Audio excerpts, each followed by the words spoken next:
संत तोची जाना जगी, संत तोची जाना जगी, दया शमजाच्या अंगी, लोभाता नाही मना, जगी विरक्त तोची जाना। यही परलोकी सुखी, यही परलोकी सुखी, शुद्ध ज्ञान ज्याच्या मुखी, लोभाता नाही मना, जगी विरक्त तूची जाना। मिथ्या कल्पना मागे सरा, मिथ्या कल्पना मागे सरा, ताटी उघडा ज्ञानेश्वरा, लोभाता नाही मना, जगी विरक्त तूची जाना। विठ्ठला विठ्ठला विठ्ठला विठ्ठला विठ्ठला विठ्ठला विठ्ठला। महायोग पीठे तटे विमरत्यं, वरं पुंडलिकाय दातुं मुनीन्द्रे, समागत्य तिष्ठं तमानन्दकन्दं, परब्रह्मलिंगं भजे पाण्डुरङ्गं। पाण्डुरङ्गकारो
करू प्रथम नमन दुसरे चरण संतांच्या, त्यांच्या कृपादाने कटेचा विस्तारू, बाबाजी सद्गुरुदास दुकान।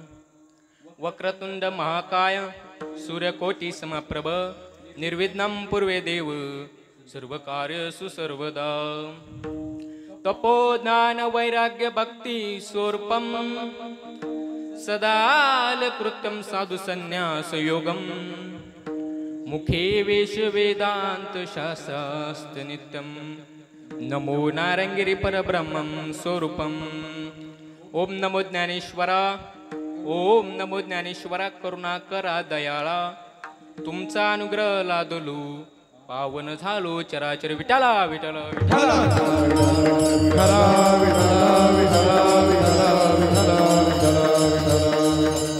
संत तुची जाना जगी, दया शमजाच्या अंगी, लोभता नाही मना, जगी विरक्त तुची जाना। प्रस्तुत प्राप्त प्रसंगी रूपी सेवेसाठी निवडलेला अभंग।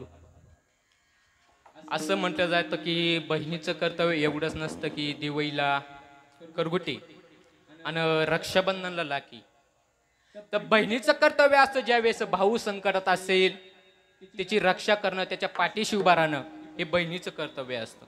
तुम्ही म्हणशाल महाराजी कसं काय? सांगतो तुम्हाला या जगाच्या पाठीवर दोन झालेले महापुरुषांची दोन उदाहरणं देतो. एकदा भजन करा. विठ्ठला विठ्ठला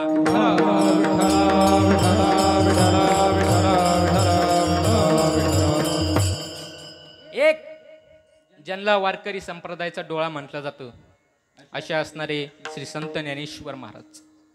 ज्ञानेश्वर महाराजांचे बहीण असणाऱ्या त्यावेळेस ज्ञानेश्वर महाराज एकदा बंद ताटी बंद करून आतमध्ये ढस रडत बसले.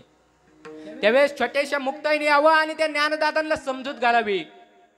मी त्या कल्पना मागे सारा ताट उघडा. ज्ञानदादा दादा आपण यासाठी जन्म नाही घेईल, रडत बसणं हे करणं ते करणं यासाठी जन्म नाही घेईल. आपण कोण आहे संत आहे, आपण असं केलं तर कसं व्हायचं. त्यावेळेस त्या बहिणीने भावाला समजूत घालावी. एक झालं. दुसरं सांगतो. ज्यांनी आमच्या तुमच्या या कपाळावर कुकू राहण्यासाठी आपलं रक्त सांडलं, रक्त, असे असणारी श्री संत श्री छत्रपती शिवाजी संभाजीराजे आणि त्या संभाजीराजांची असणाऱ्या बहीण कोणी सांगा बरं. बहीण कोणी? बहीण तरुण सांगा. नाही सांगू शकत. अशा असणाऱ्या छत्रपती संभाजी महाराजांच्या बहीण रानू अक्का. ज्यावेळेस रानू अक्का आपल्या सासरला होत्या आणि छत्रपती संभाजीराजे दुश्मनाच्या छावणीमध्ये येते, त्यावेळेस रानू अक्कांच्या कानावर बातमी पडावी आपले बंधू दुश्मनाच्या छावणीमध्ये. त्यावेळेस त्या रानू अक्काला काही दम निघला नाही. त्यावेळेस त्या रानू अक्कानं माहेरला जावं तर कुठं दुश्मनाच्या छावणीमध्ये गेले आणि भावाची पाठ राखली. हे झालं दुसरं उदाहरण. मग तुम्ही म्हणशाल कस काय नाही, कस काय नाही. तुमच्या समोर दोन उदाहरणं मांडली. बहिणीचं कर्तव्य असतं ज्यावेळेस भाऊ संकटात असेल त्याची रक्षा करणं, त्याच्या पाठीशी उभा राहणं, निवळतं नाही दिवाळीला करगोटेले हे चालत नाही. ज्यावेळेस भाऊ संकटात असेल त्याच्या पाठीशी उभा राहणं म्हणजे हेच अभंगाचं आजचं टायटल.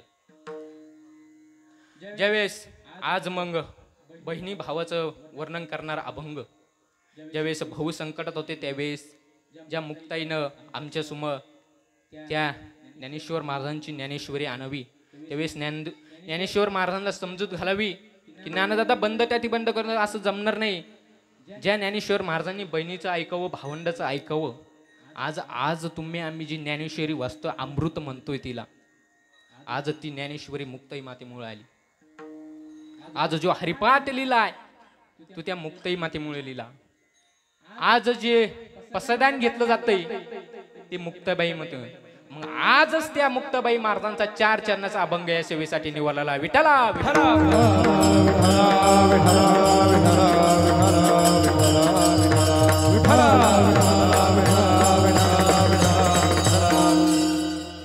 कार्यक्रमाला सुरुवात करणं अल्पसा पर्याय द्यायचा तो असा.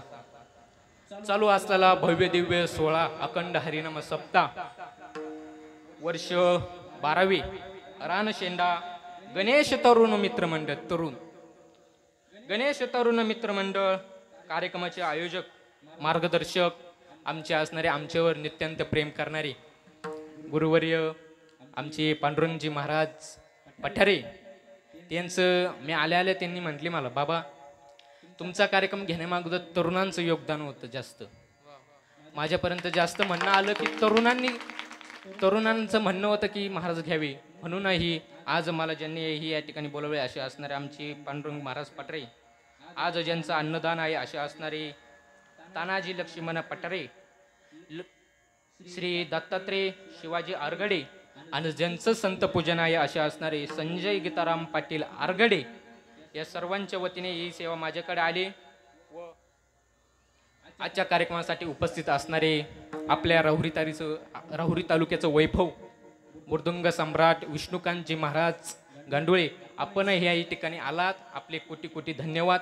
व त्याचबरोबर आमच्या असणारे नित्यंत प्रेम करणारे दुसरा कार्यक्रम असेल आहे ना, दुसरा कार्यक्रम असे असणारे आमच्यावर चैतन्य महाराज मापरी हेही आमच्या कार्यक्रमासाठी उपस्थित राहिले, त्यांना कोटी कोटी धन्यवाद. व ज्यांचं आमच्यावर असणारं निष्ठांत प्रेम, ज्या आळंदीत आम्ही काही दिवस संघ काढले असे असणारे आमचे गुरुबंधू कुणालजी महाराज बोलले, आज जिओ चॅनलचा शूट होतोय असे असणारे विठू माझा यूट्यूबच्या चॅनलचे मालक आमचे असणारे कुणाल दादा बोलले हे आमच्या कीर्तनासाठी उपस्थित राहिले, त्यांनाही कोटी धन्यवाद.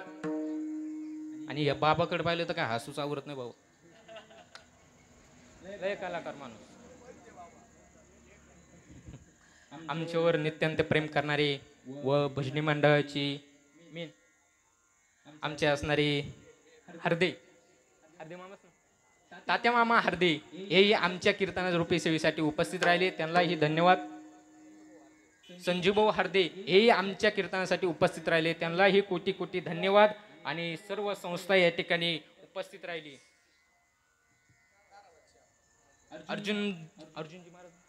अर्जुनजी महाराज तनपुरे यांच्या असणारे सर्व संस्थेतील विद्यार्थी मंडळी या ठिकाणी उपस्थित राहिले, त्यांनाही कोटी कोटी धन्यवाद. आणि ज्यांनी असा गोड आवाज 2 तास अजून पोचवायचा तुमच्यापर्यंत जे कार्यकर्ता असे असणारे आमचे जगदंबा साऊंडवाले, त्यांच्यासाठी एकदा जोरदार टाळ्या होऊन द्या गाडी. असे असणारे सुंदर जगदंबा संष्टमाले, त्यांनाही कोटी कोटी धन्यवाद. सेवेला सुरुवात. विठाला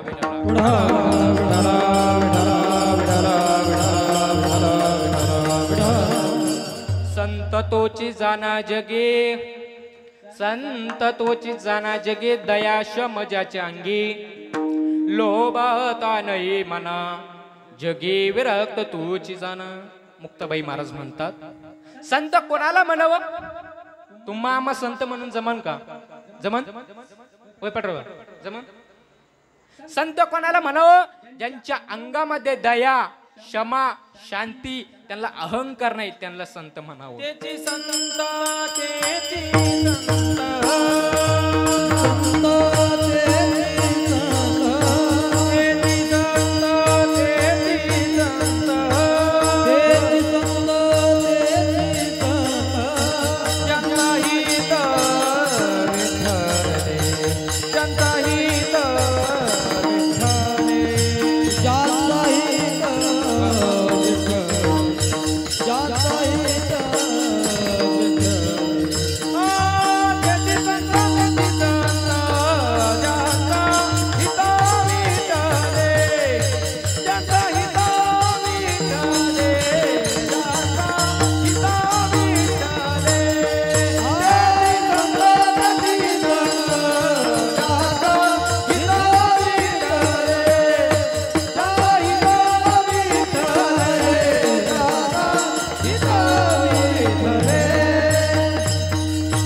संत या जगाच्या पाठीवर अनेक संत झाले.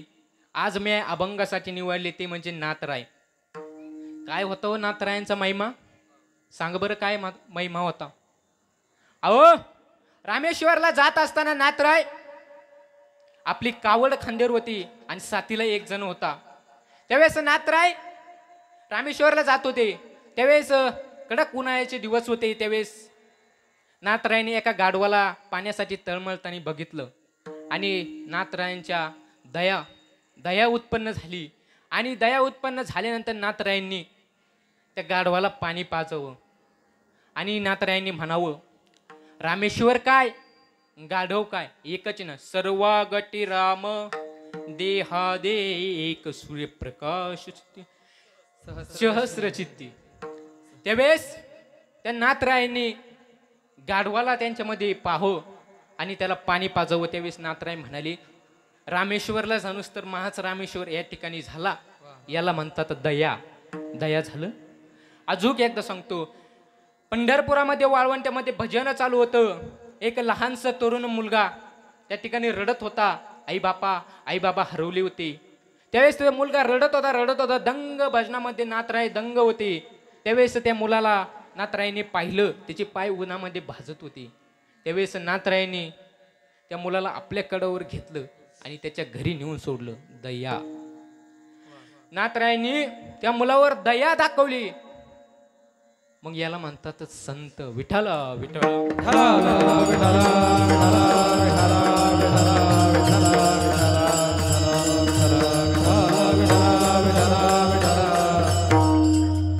आणि संत होणं काही एवढं सोपं नाही.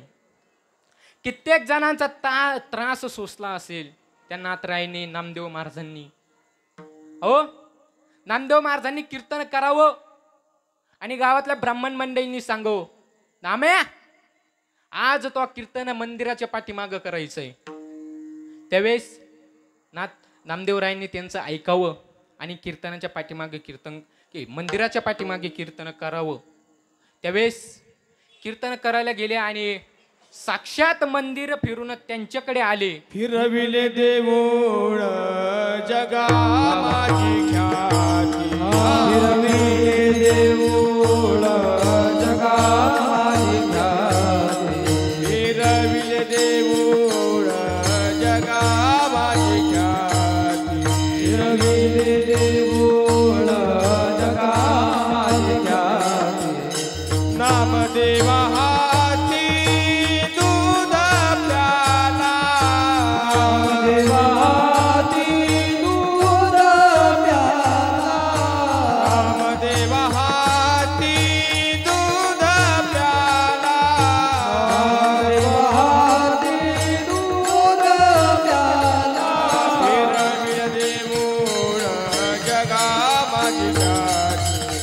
फिरविले देऊळ जगा माझी ख्याती, फिरविले देऊळ जगा माझी ख्याती, फिरविले देऊळ जगा माझी ख्याती.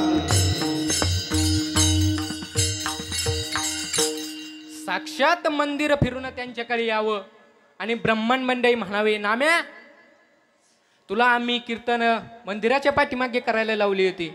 त्यावेळेस नामदेवराय म्हणाले, महाराज मी कीर्तन मंदिराच्या पाठीमागेच करतोय. मंदिर फिरून माझ्याकडे आले. खोटं वाटत असेल तर नंदी साक्षीला आहे. पाहायला गेलं तर नंदी आहे त्या ठिकाणी, फक्त मंदिर फिरली. आणि त्यावेळेस त्या नामदेवरायांचे तिने चरण धरले. म्हणाले, नामदेवराय आम्हा क्षमा करा, क्षमा करा नामदेवराय, आमच्याकडून भरपूर मोठी चूक झाली.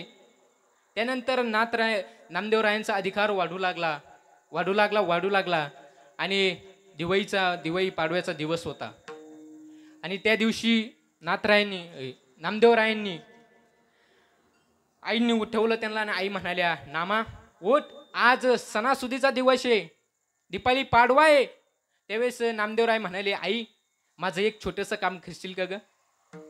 आज त्या भगवान पांडुरंग परमात्म्याला आंघोळ घालशील का ग? त्यावेळेस आई म्हणाली, अरे वेडा झाला काय रे तू, तो भगवंत कस काय येईना आपल्या घरी आंघोळीला? नामदेवराय म्हणाले, मी घेऊन येतो त्याला.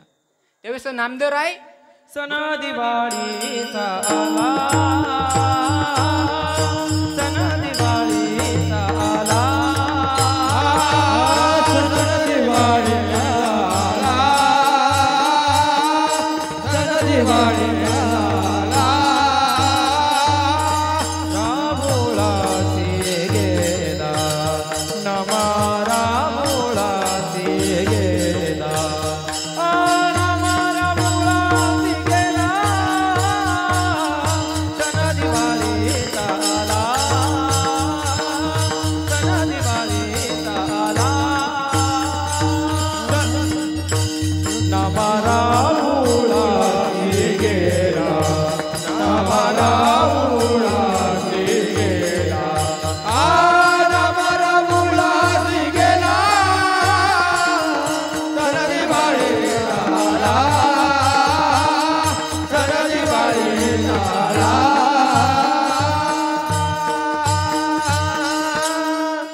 भगवंता आज तुला माझ्या घरी आंघोळीला यावं लागेल. त्यावेळेस भगवंत म्हणले, नामा तू काही वेडा झाला काय? मी कस काय येणार आता? काकड्याला माझे भक्तजन येतील, मला आंघोळ घालतील, आणि मी कसं येणार बरं? त्यावेळेस नामदेवराय, मी आहे ना म्हणे. मग नाही म्हणून भगवंताला त्यांची ऐकावं लागलं. आणि भगवंत म्हणाले, नामा ऐक, तुझ्या अंगावर गरम पाणी टाकतील, गार पाणी टाकतील, तूप लोणी टाकतील, ते सोसून घ्यायचं, नाहीतर आपले झटी वरतील बरं का. त्यावेळेस तसं म्हटल्यानंतर भगवंत गेले नामदेवरायांच्या घरी आंघोळीला. आणि नामा आपल्या कटेवर हात देऊन उभा राहिला. आणि म्हणण्याप्रमाणे जशी भजनी मंडळ यायला लागलं, पुजारी आले, त्यावेळेस नामाला त्या ठिकाणी आंघोळ घातली. गरम पाणी टाकलं, गार पाणी टाकलं, सर्व केलं, तूप लोणी पंचामृताने आंघोळ घातली. आणि आंघोळ घातल्यानंतर शेवटचा राहिला तर लोण्याचा गोळा. आणि तो लोण्याचा गोळा दाखवायचा देवाला. आणि तो नामदेवरायन पुढे नेला आणि नामदेवरायांना ते काय सुचवलं नाही. नामदेवरायाने आतल्या आत जीभ फिरवली आणि त्याच्यातल्या एका भजनी मंडळाने पाहिली आणि तो म्हणाला, अरे भगवंत आपला नाम्या. त्यावेळेस तसं म्हटल्यानंतर भगवंताला कळवा आणि भगवंत पळत धावत यावा आणि आल्यानंतर भगवंतानी म्हणावं, शांत व्हा, शांत. सगळं शांत वातावरण केलं आणि नामदेवरायांना म्हणाले, नामदेवा तू माझी भरपूर सेवा करतो, तुला काय मागायचं ते माग. त्यावेळेस संतांना कळत नव्हतं का आपल्या हिताकरता मागायचं? कळत नव्हतं का आम्हाला गाडी द्या, आम्हाला बंगला द्या, आम्हाला पैसे द्या? कळत नव्हतं का? त्यावेळेस संतांनी काय मागितलं माहिती का? काय मागितलं? अकल्प आयुष्य व्हावे तया कुळा, माझी सकळ हरीची दासा, कल्पनेची बाधा कोणी काळी, ही संत मंडळी सुखी असो. काय मागितलं? ही सर्व संत मंडळी सुखी असो हेच भगवंत जवळ मागितलं. विठ्ठला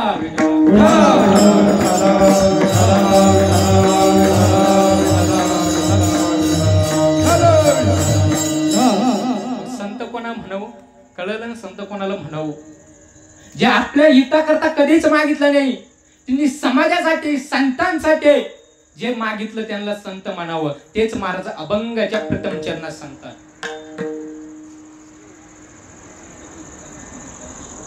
संत तोची दारा जगी,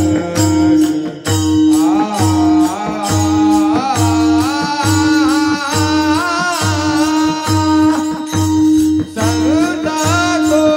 तोची दारा जगी,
संत जाना जगे, संत तोची जाना जगे, दया शमजाच्या अंगी. महाराज म्हणतात संत कोणाला म्हणावं? कोणाला म्हणावं संत? अहो नाथ, ज्यावेळेस संत व्हायला चालले नाथ राय, ज्यावेळेस भगवंताची सेवा करू लागले, त्यावेळेस गावकऱ्यांच्या काही कुच्चळ मंडळींना ते सोसवलं नाही. हो सोसवलं नाही. त्यावेळेस कुच्चळ मंडळींनी त्यांच्या डोक्यामध्ये एक निर्णय आला. म्हणाले आज नाथरायांना काही झालं तरी राग आणून दाखवायचा. आणि संतांना राग येत नाही बरं का. संतांना किती काही करा तरी राग येत नाही. त्यावेळेस त्या ग्रामस्थांनी ठरवलं, कुच्चळ मंडळींनी ठरवलं, आज नाथरायांना अधिक राग आणून दाखवायचा. असं म्हटल्यानंतर गावातल्या एका मुसलमानाला बोलवलं आणि म्हणाली, आम्ही तुला हवं तेवढं बक्षीस देईल, तू एक काम करायचं, आज नाथरायणला राग आणून दाखवायचा. त्यावेळेस तू मुसलमान गेला आणि नाथरायणला बघितलं आणि आपल्या तोंडामध्ये पानाचा विडा टाकला आणि नाथराय गोदावरी मैयाच्या स्त्री ही स्नान करत होती आणि स्नान करत असताना तिने त्या ठिकाणी बघितलं, तो झाडावर जाऊन बसला आणि नाथराय वर आंघोळ करून आले आणि ते नाथरायांच्या अंगावर पिचकरी मारली. मला सांग बरं, आपल्या अंगावर साधं उलसत सुद्धा एसटीतून चालताना जर उडलं, आपण परत त्याचं खानदान सुद्धा आणून सोडित नाही. नाथरायांच्या अंगावर एकदा नाही, दोनदा नाही, तीनदा नाही, तर नाथरायांच्या अंगावर पिचकरी मारली असेल तरी 108 वेळेस नाथरायांच्या अंगावर पिचकरी मारली आणि तोच झाडाच्या खाली शेवट उतरला आणि म्हणाला, नाथराय क्षमा करा. अरे म्हटली कसली क्षमा? नाथरायांचं प्रत्युत्तर ऐका, ऐका, इकडे लक्ष द्या. नाथरायांचं प्रत्युत्तर ऐका. त्यावेळेस नाथराय म्हणाले, अरे कसली क्षमा बाळा, कसली क्षमा? अरे तुझ्यामुळे मला गोदावरी मैयाची या ठिकाणी 108 वेळेस जे स्नान करायला भेटलंय ते भेटलं असतं का मला सांग बरं? प्रत्युत्तर याला म्हणतात संत.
प्रसाद देऊन मुक्त केला. त्यावेळेस नाथरायांनी त्याला प्रसाद देऊन मुक्त केलं, याला म्हणतात संत. त्यावेळेस उत्सव मंडळींचा तो प्लॅन काही सक्सेस झाला नाही. त्यावेळेस एका गावातल्या बापाला मुलीचे लग्न करायची होती आणि तो गावामध्ये पैसे गोळा करण्यासाठी गांगशा घालत होता. आजकाल सांगायची गरज नाही कोणाला, सर्व बापाची, मग काय सांगायची गरज नाही. त्यावेळेस तो गणागणा गांगशा घालू लागला गावामध्ये पैशासाठी. त्यावेळेस पैसे गोळा करायचे कोणाकडून करायचे.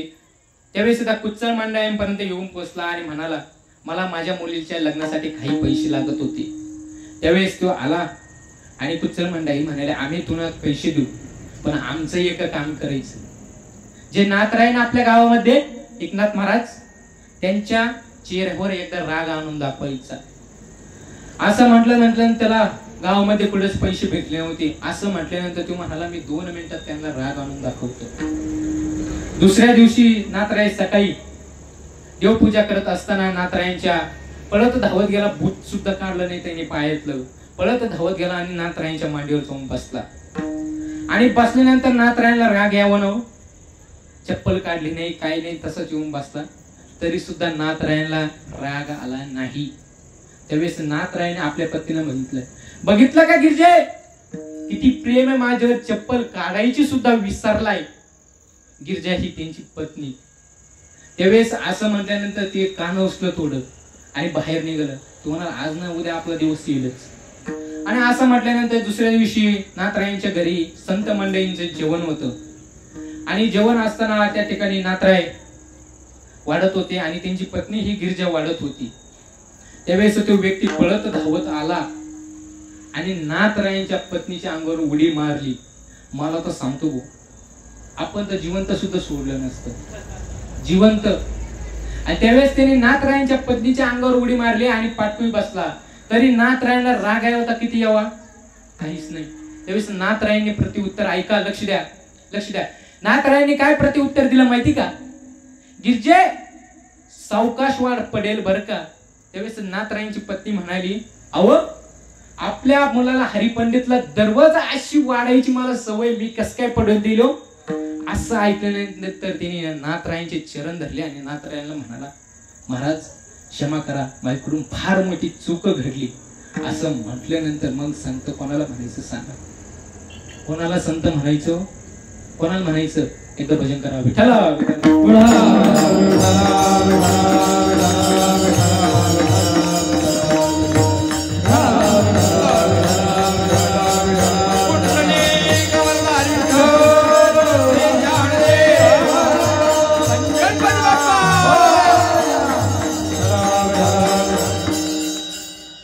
नाथरायाला राग यावं तरी सुद्धा एक कण भर सुद्धा राग आला नाही. आणि आजकालचे संत वेगळे महाराज, आजकालचे संत वेगळे, ते संत वेगळे, हे संत वेगळे. एका गावामध्ये एक ऋषीमुनी राहत होते. राहत असताना गावातला एक ग्रामस्थ आला आणि म्हणाला, बाबाजी माझ्याकडे 50,000 मोहरा आहे, मोहरा. त्यावेळेस 50,000 मोहरा मला तुमच्याकडे ठेवायचे आहे आणि 15 दिवसांनी मी येईल आणि माझ्या मुलीच्या लग्नासाठी घेऊन जाईल. असं म्हटल्यानंतर बाबाजी म्हणाले, ठेव, तुला जिथे ठेवायचे तिथे ठेव. त्यावेळेस ठेवल्या आणि दिवस चालू लागले. 15वा दिवस उजाडला आणि तो बाबाजींकडे आला. म्हणाला, बाबाजी मला ना माझ्या मोहरा लागत होत्या. मग बाबाजी म्हणाले, तू जिथे ठेवले होते तिथे जाऊन बघ ना. असं म्हटल्यानंतर तो गेला. आपल्या ज्या जागी ठेवल्या त्या जागी पाहिल्या तर त्या ठिकाणी त्या मोहरा नव्हत्या. त्यावेळेस तो रडत रडत बाहेर आला आणि म्हणाला, बाबाजी माझ्या मोहराने, अरे म्हणे त्याच्यात माही काय चूक म्हणे, तो जिथं ठेवल्या तिथंच बघायच्या ना. त्यानंतर तो रडत रडत बाहेर येत असताना त्याला एक स्त्री भेटली आणि ती स्त्री म्हणाली, काय झालं, का रडतास तुम्ही? त्यावेळेस तो म्हणाला, माझ्या 50,000 मोहरा मी बाबाजींकडे ठेवल्या त्या आणि बाबाजी आता म्हणतात त्या मोहराही मला सापडत नाही आणि मोहरा पण त्या ठिकाणी नाही. बाबाजी म्हणतात तू बघितलं त्या ठिकाणी तू. असं म्हटल्यानंतर तिसरी म्हणाली, तुम्ही एक डोकं चालवा. त्यावेळेस ते दोघेही बाहेरून चर्चा करत होती. त्यावेळेस त्या स्त्रीचा मुलगा संघ होता आणि म्हणाली, फक्त तू अर्धा तासाने यायचं आणि म्हणायचं, आई, मुलाला म्हटली बरं का, आई मामा आले, आपल्याला रक्षाबंधनला जायचंय. आणि ती स्त्री आतमध्ये गेली आणि म्हणाली, बाबाजी माझ्याकडे 100 मोहरा होत्या, त्या तुमच्याकडे ठेवायच्या होत्या. त्यावेळेस बाबाजी म्हणाले, ठेव ना बाई. तेवढ्यात तो ज्याने 50,000 मोहरा ठेवल्या होत्या त्या 50,000 मोहरा ठेवणाऱ्या व्यक्ती आला आणि म्हणाला, ए बाई, या बाबांवर विश्वास ठेवू नको. या बाबांनी माझ्या 50,000 मोहरा डुबावल्या तर तुझ्या 100,000 आहे. त्यावेळेस बाबाजींना वाटलं आपलं गिराईक मोडतं काय मी. असं म्हटल्यानंतर 100चं मोहऱ्याचं गिराईक आहे आणि हे 50चं आहे. असं म्हटल्यानंतर बाबाजी म्हणाले, अरे वेड्या, त्या गुलाबाच्या झाडाखाली जाऊन बघ, तुझ्या 50,000 मोहरा भेटतील तुला. आणि मुलगा म्हणाले, आई आपल्याला मामाने ह्याला आलेले. त्यावेळेस ती स्त्री निघून गेली. सांगण्याचं तात्पर्य एवढंच की आशे संत काहीच उपयोगाची नाही. झाले बोलो कैसे कैसे झाले बोलो कैसे कैसे झाले बोलो कैसे कैसे झाले बोलो कैसे कैसे झाले बोलो कैसे कैसे झाले बोलो कैसे कैसे झाले बोलो कैसे कैसे झाले बोलो कर्म करुणे मनाती साधो कर्म करुणे मनाती साधो कर्म करुणे मनाती साधो कर्म करुणे मनाती साधो कर्म करुणे मनाती साधो कर्म करुणे मनाती साधो कर्म करुणे मनाती साधो लावोनिया राख डोळे झाकून करते पाप अंगी लावोनिया राख डोळे झाकून करते पाप अंगी लावोनिया राख डोळे झाकून करते पाप डोळे झाकून करते पाप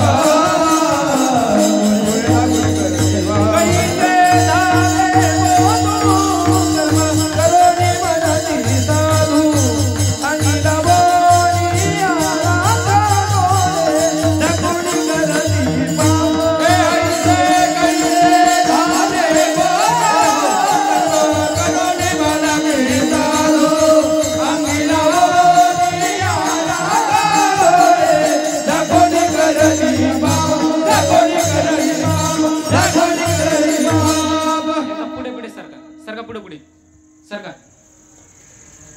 सरका पुढे पुढे चल.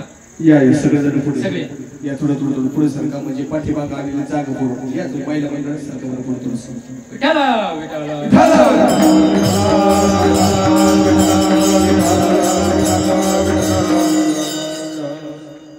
मग असे संत काय कामाचे ज्यांना सोन्याचा पैशाचा लोभ आहे.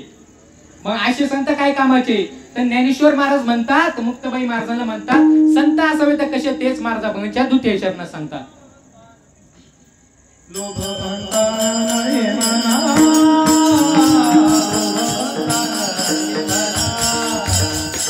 लोभ अंताने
मना जगी व्रत तुझी जाण अशा संत असून उपयोग नाही. त्यावेळेस महाराज म्हणतात संत लोभी नकोय, संतांना अहंकार नकोय, संतांना अहंकार नकोय. असे संत काय उपयोगाची.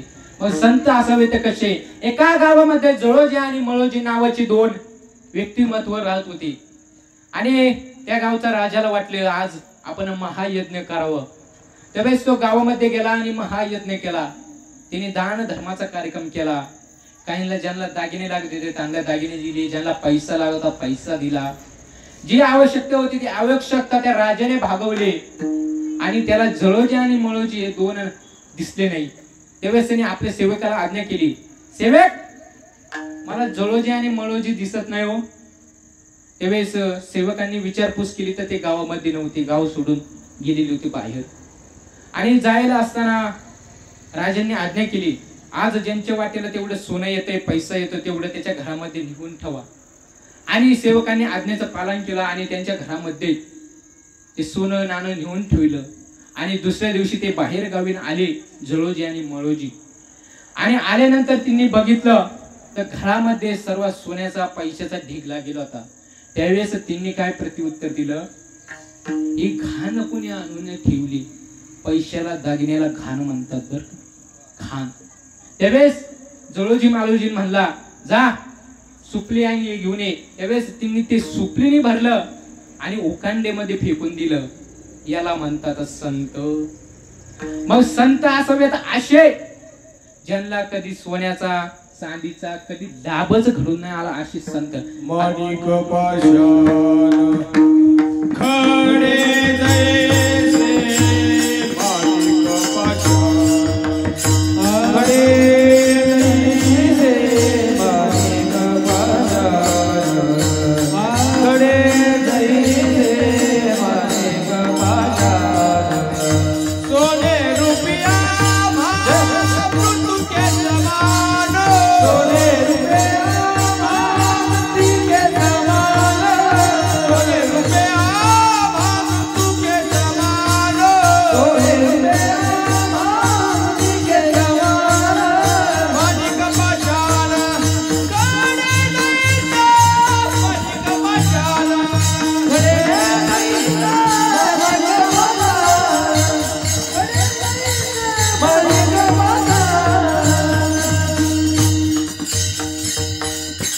संत म्हणतात सोनं कसं आहे अम्मा मातीचे समान आहे. सोने रुपया अम्मा मृत्यू के समान माणिक पाषाण खडी जैसे. संत म्हणतात अम्मा संत अम्मा हे सोनं मातीच्या समान आहे. कसं आहे मातीच्या समान. आपल्याला कसं आहे सोनं सांगा बरं कसं आहे चैतन्य. संतांना मातीच्या समान आहे ते सोनं आणि तुम्हा आम्हा प्रेमा समान आहे ते सोनं. अशी तिथं गत झालेली आता. विठ्ठला विठ्ठला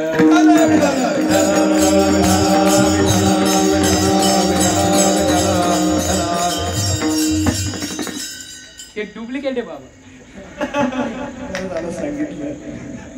आज रात्री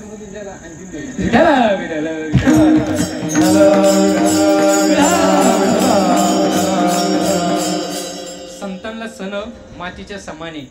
राखा वाका बंका तिघे जण रोडने चालत असताना रुक्मिणी मातेने भगवान पांडुरंग परमात्म्याला प्रश्न केला, भगवान आपले भक्त किती गरीब हो, आपण त्याला काहीतरी का बरं देत नाही. असं म्हटल्यानंतर भगवान गालत असले आणि म्हणाली, अगे रुक्मिणी मी सर्व काही द्यायला तयार आहे पण ते आपले भक्त घ्यायला तयार नाही ग. भक्त घ्यायला तयार नाही. त्यावेळेस राखा वाका बंक तिघे जणी रोडने चालत होता आणि भगवान पांडुरंग परमात्मे म्हणाले तुला बघायचीच का परीक्षा. असं म्हटल्यानंतर त्या भगवंताने एक सोन्याची कडे बनवली सोन्याची आणि ते सोन्याचे कडे केले आणि खाली टाकून दिले. आणि दिल्यानंतर राखा चालत होता आणि त्या सोन्याच्या कड्यापर्यंत येऊन पोहोचला आणि ते सोन्याचं कड बघितलं. त्याने गपचूप खिशात घालवलं. त्याने मुठभर माती घेतली आणि त्या सोन्याच्या कडेवर टाकली. त्याच्या पाठोपाठ त्याची पत्नी येत होती आणि पत्नी येत असताना पत्नीने विचार केला या ठिकाणी आपले पती थांबले होते आणि त्यावेळेस ती बघती ते सोन्याचं कड. तिने उचलून घेऊन जावं ना घरी. तिने ही आमूट भर माती घेतली आणि त्या सोन्याच्या कड्यावर टाकली. आणि त्यांच्या पाठोपाठ त्यांची पत्नी येत होती, त्यांच्या पाठोपाठ त्यांची मुलगी येत होती. आणि मुलगी येत असताना मुलगीने त्या ठिकाणी विचार केला, या ठिकाणी आपले आई बाबा थांबले होते, कशासाठी थांबले होते. त्यावेळेस ती सोन्याचा कड बघते आणि रडू लागते. त्यावेळेस ती आई वडिलांना प्रश्न करते, बाबा आपल्याला सोनं का बरं नकोय. सोने रुपया मृत्यू के समान, माणिक पाषाण खडे जैसे.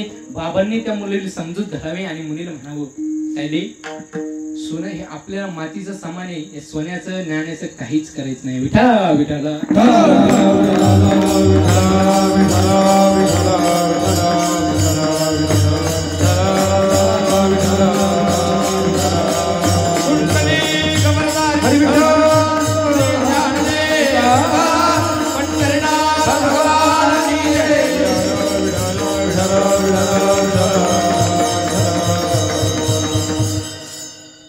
सोन्याचा याचा त्याचा काहीच घेणं देणं नव्हतं. मग संतांना घेणं देणं कायच होतं, कशाचं घेणं देणं होतं.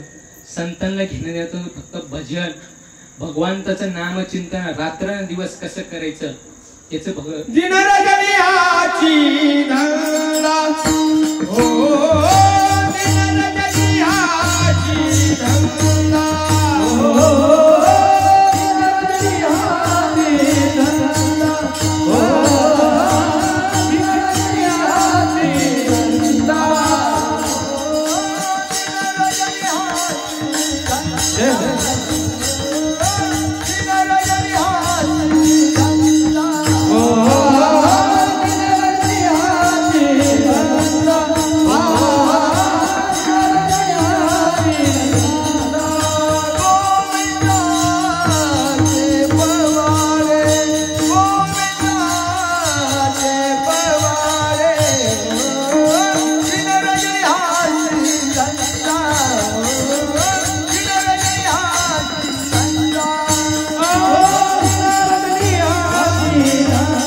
फक्त मतलब आपल्या भजनापुरतं होतं.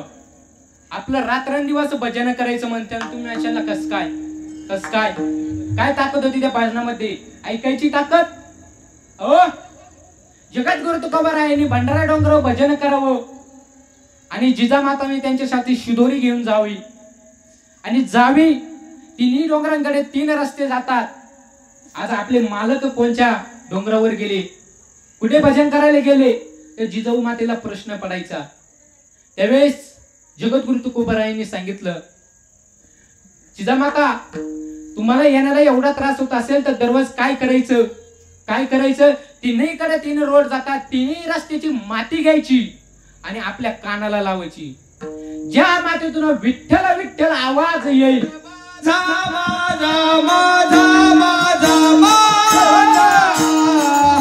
विठ्ठल माझा मी विठ्ठलाचा, विठ्ठल माझा माझा माझा माझा माझा, विठ्ठल माझा मी विठ्ठलाचा, विठ्ठल माझा माझा माझा माझा, विठ्ठल माझा हे विठ्ठलाचा, विठ्ठल माझा माझा माझा माझा माझा, विठ्ठल माझा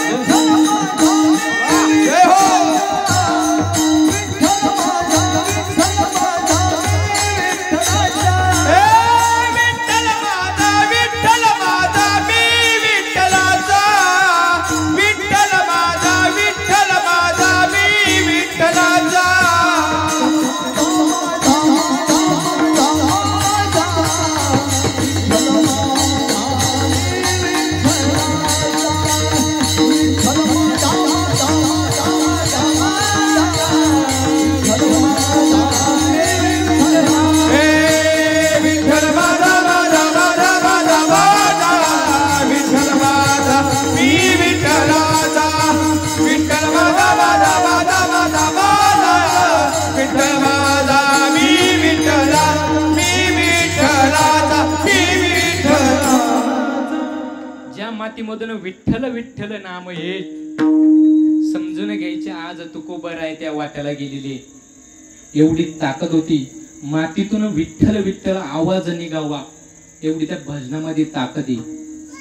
करायचं का भजन? करायचं का? आपण जाऊ घरी करणार का? करा मग एकदा हात सगळ्यांनी.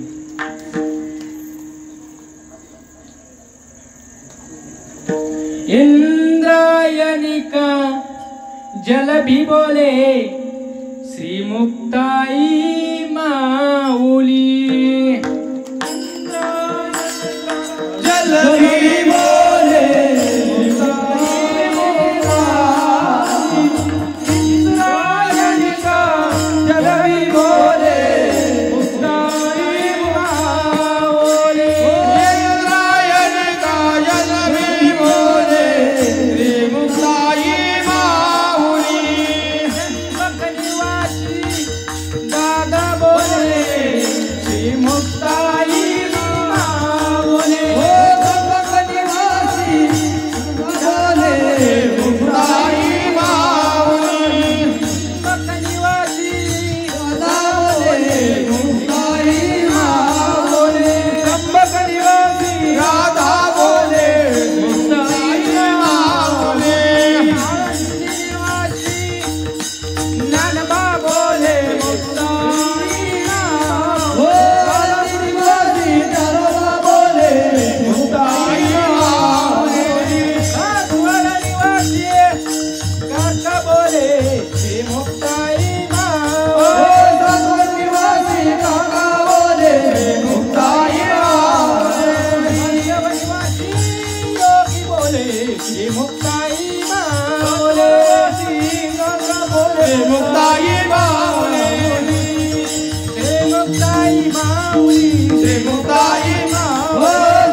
भजन कसं आहे माहिती का? वार आला की भजन बदलत. सोमवार आला की शिव भोळा चक्रवते त्याचे पाय माझ्या चित्ते वाचे वदता शिवनाम तयान बाधी क्रोध. सोमवार आला की भगवान शिवजींची भक्ती करतो आपण आणि सोमवार गेला की देवीची भक्ती करतो आणि देवी झाल्या की भगवान पांडुरंग परमात्म्याला धरतो. बोलावा विठ्ठल पावावा विठ्ठल करावा विठ्ठल जीव भावी. आपण बुधवार आला की भगवान पांडुरंग परमात्मा आणि बुधवार गेला की 3 शिरे 6 हात तया माझे दंडवत. गुरुवार गेला की गुरुवार आला की दत्तांची भक्ती आणि गुरुवार गेला की शुक्रवार परत देवीची भक्ती करतो आणि देवीची भक्ती झाल्यानंतर आला शनिवार. शरण शरण हनुमंता तुम्हा आलो रामधूता काय भक्तीच्या त्या वाटा मज दाव्या सुबटा. मग शनिवार आला की आपण हनुमानजींची भक्ती करतो. अशा प्रकारे आपली वारंवार भक्ती बदलते. शनिवार गेला की रविवार येतो. रविवार आला की आपण वारी हो वारी माझ्या मल्हारीची वारी हो वारी माझ्या मल्हारीची वारी वारी हो वारी माझ्या मल्हारीची वारी हो वारी माझ्या मल्हारीची वारी मल्हारीची वारी माझ्या मल्हारीची वारी मल्हारीची वारी माझ्या मल्हारीची वारी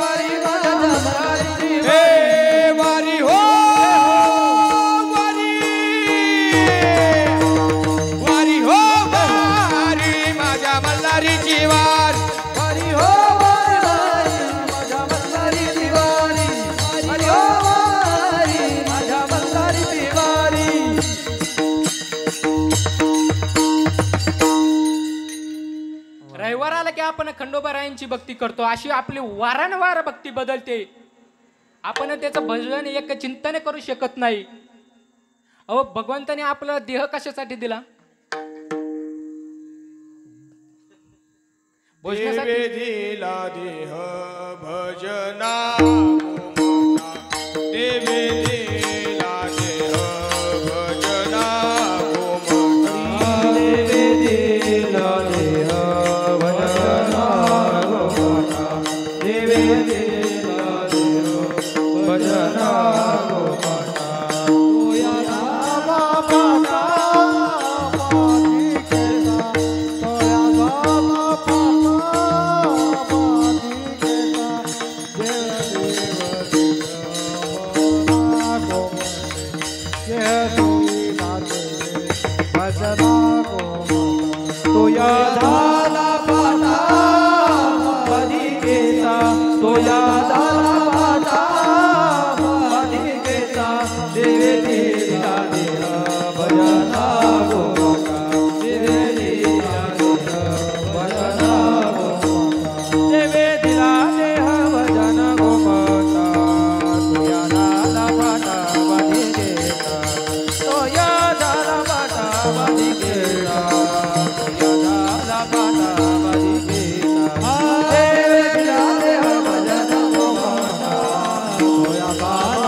इंद्रिय हात पाय कान इंद्रिय हात पाय कान डोळे मुख बोलाय वचन डोळे मुख बोलाय वचन जेणे तू जोडसी नारायण नासे जीवपण रोग नासे जीवपण रोग जेणे तू जोडसी नारायण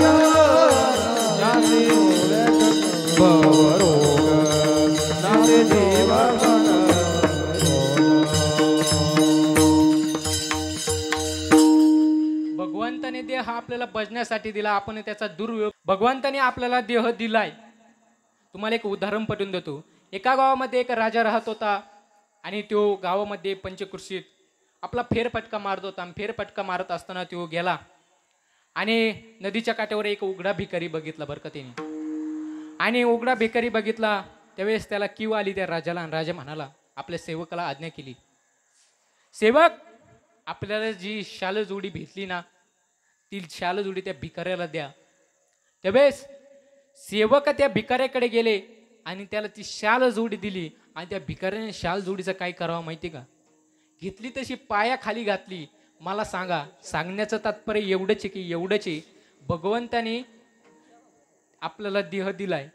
त्या भिकाऱ्याला शाल जोडी मिळाली पण कळाली नाही. काय बघता माझ्याकडे आपली तिचा अवस्था आहे. भगवंताने देह दिला पण तो कळाला नाही. विठाला विठाला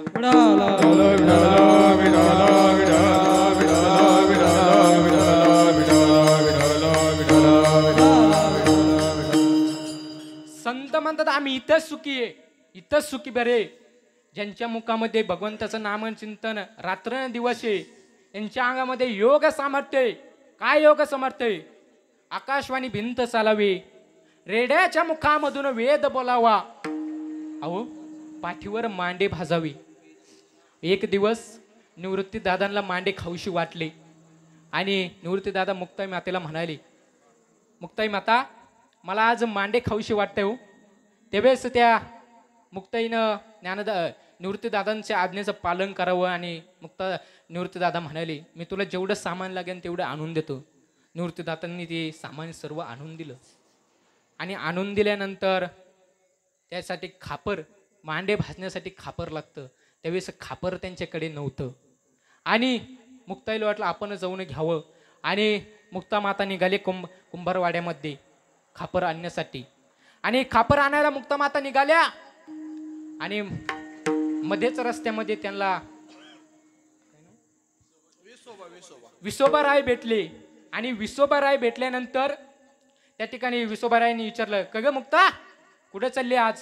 त्यावेळेस मुक्ता माता म्हणाले, काही नाही बाबा मामा, मला या ठिकाणी मांडे निवृत्ती दादांना मांडे खाऊशी वाटले, त्यासाठी खापर लागतंय. त्यावेळेस मुक्ता म्हटल्यानंतर मुक्ता चालत होती. त्या अगोदर विसोबाराय त्या कुंभारवाड्यामध्ये गेले आणि गेल्यानंतर त्या कुंभारवाड्यातल्या कुंभारांना सांगितलं, धमकी दिली, तुम्ही जर मुक्ताला खापर दिलं तर माझे जे पैसे तुमच्याकडे ते पैसे मला लगेच लागल तरच खापर द्यायचं. असं म्हटल्यानंतर कोण दिलं खापर? कोणी दिलं नाही. मुक्ता माता त्या ठिकाणी गेल्या, खापर प्रत्येकाकडे मागू लागल्या. त्यावेळेस कोणीच खापर दिलं नाही.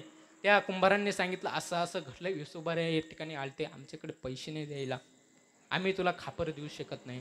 ती म्हणाली, जाऊन द्या, कुंभारवाड्यात नाही भेटलं तर गावामध्ये जाऊन बघू. तिकडेही तेच घडलं. असं करीत असताना मुक्ता माता घरी आली आणि घरी आल्यानंतर मुक्ता माता बंद ताटीमध्ये रडत बसली आणि सर्वांनी समजूत काढली. मुक्ता मातेची निवृत्ती दादांनी, सोपांग काकांनी समजूत काढली. त्यावेळेस ज्ञानदेवराय आले आणि म्हणाले, ज्ञानेश्वर महाराज आले आणि म्हणाले, मुक्ता का झालं, काय झालं मुक्ता, का बरं रडतेस? त्यावेळेस तिने सर्व घडलेली हकीकत सांगितली. ज्ञानेश्वर महाराज म्हणाले, तुला फक्त मांडे भाजायला खापरच लागतंय ना, मी देतो खापर, मी. असं म्हटल्यानंतर सामान्य इकडं त्यावेळेस लाल जरत इस्ताच्या पेक्षा जास्त ताव आणि तापावी ती ज्ञानेश्वर महाराजांची पाठ आणि मुक्ता मातेने भाजावी त्याच्यावर. काय काय भाजावी? आहे मांडे भाजावे आणि हे सर्व परिक्रम पाहण्यासाठी येसोबाराय यावावे. आणि येसोबाराय आल्यानंतर येसोबाराय खिडकीतून बघत होते हा पराक्रम. येसोबारायांना वाटलं मुलांची हकीकत बघावी, काय करत असतील आता तर घरामध्ये रडत असतील ना, खापर भेटलं नाही म्हणून. पण सर्व हकीकत बघितली आणि ज्ञानेश्वर महाराजांचे त्यांनी येऊन चरण धरले आणि त्यानंतर त्यांना वेसोबा खेचर नाव पडलं. बरं का, वा वा, वेसोबा खेचर हे त्यानंतर नाव पडलं. आणि त्यावेळेस वेसोबारायांनी त्यांना सांगितलं, महाराज आम्हाला क्षमा असून द्या, आम्हाला परमात्म्यामध्ये जाग द्या. जाग द्या म्हटल्यानंतर ज्ञानेश्वर महाराजांनी त्याला माफ केलं. अशा असणारे संत यांच्या अंगामधून सामर्थ्य किती ते सांगण्याचं तात्पर्य एवढंच की त्यांच्या अंगामध्ये सामर्थ्य किती आहे. पाठीवर मांडे भाजू शकतात, आकाशवाणी भिंत चालू शकते, रेड्याच्या मुखामधून वेद बोलू शकतात. ही फक्त भजनामध्ये ताकद आहे. भजनामध्ये करा मग एकदा भजन. विठोबा कुमार